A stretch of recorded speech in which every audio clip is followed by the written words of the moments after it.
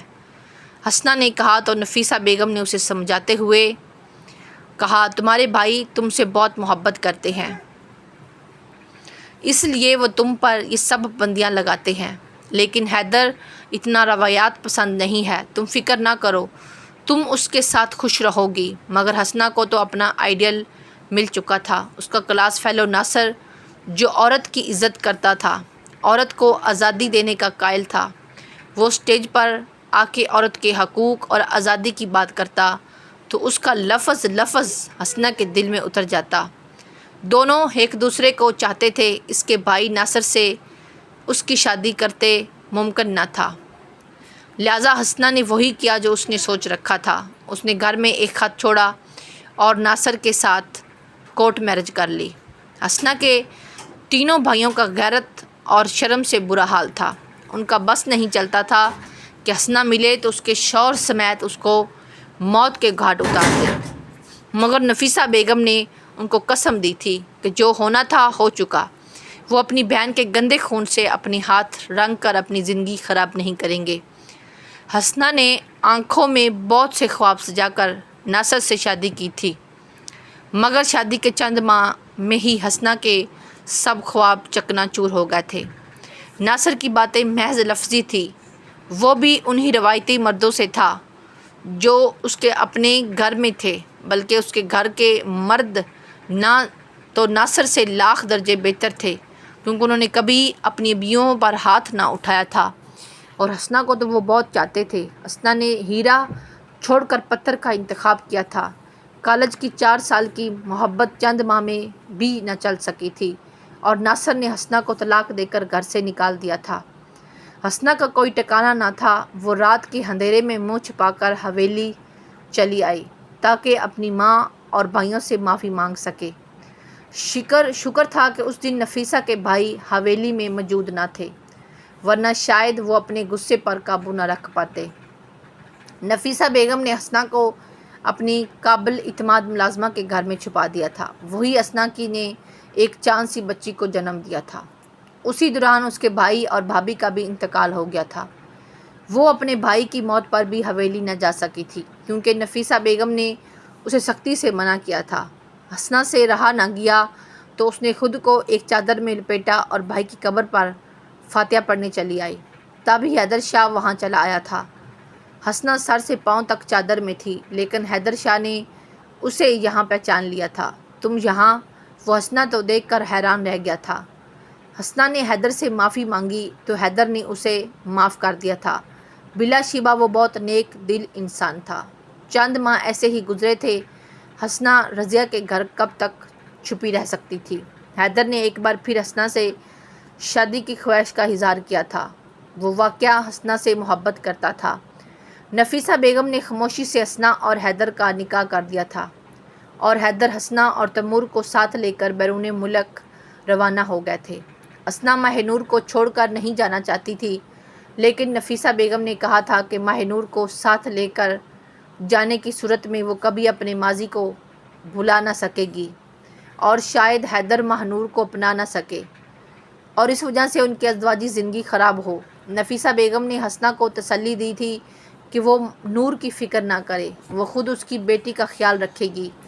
یوں ماہ نور کو چھوڑ کر حسنہ روتے ہوئے پردیس سدھار گئی تھی۔ ماہ نور حویلی میں رضیہ کی بیٹی کی حیثیت سے پرورش پاتی رہی۔ اس طرح کی سال بیت گئے تھے۔ حسنہ حیدر کے ساتھ 1-2 دفعہ وطن واپس آئی تھی، مگر وہ حویلی نہیں آئی تھی۔ حیدر اور تیمور سب سے ملنے حویلی آئے تھے، لیکن حسنہ شہر میں ہوٹل میں ٹھہر گئی تھی۔ نفیسہ بیگم کسی بہانے سے شہر جا کر اس سے مل آئی تھی، اور رضیہ ماہ نور کو بھی اپنے ہمراہ لے گئی تھی۔ ماہ نور اس وقت کافی چھوٹی تھی، اس کو کچھ یاد نہیں تھا۔ پھر کافی عرصے تک تیمور کی تعلیم کی وجہ سے حسنہ اور حیدر وطن نہیں آ سکے تھے۔ حسنہ نے تیمور کو سگی ماں کی طرح پالا ہے۔ اب وہ چاہتی ہے کہ تیمور کی بیٹی ماہ نور کا ہاتھ تھامے اور دونوں کا نکاح کر دیا جائے۔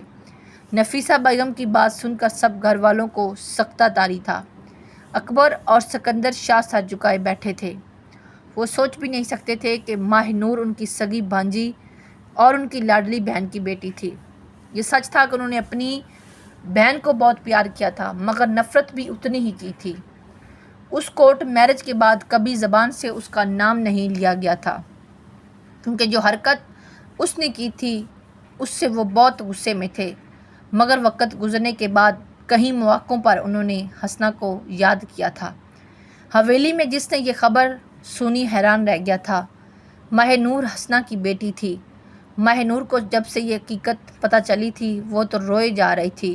اس کے دونوں ماموں نے اس کے سر پر ہاتھ رکھا تو وہ ان کے سینے سے لگ کر رو پڑی۔ رضیہ بھی رو رہی تھی۔ اللہ نے اسے اولاد نہیں دی تھی، مگر اس کی خالی گود کو ماہ نور کے وجود سے بھر دیا تھا۔ ماہ نور کو اپنی سگی ماں سے ملنے کی تمنا تھی۔ حسنہ حیدر کے ساتھ واپس آئی تو بھائیوں نے اسے معاف کر کے گلے سے لگا لیا تھا۔ ماہ نور بھی ماں سے مل کر روتی رہی۔ سب کی آنکھوں میں آنسو تھے۔ دیکھا، میں نہ کہتی تھی کہ تو مجھے رضیہ خالہ کی بیٹی کہیں سے نہیں لگتی۔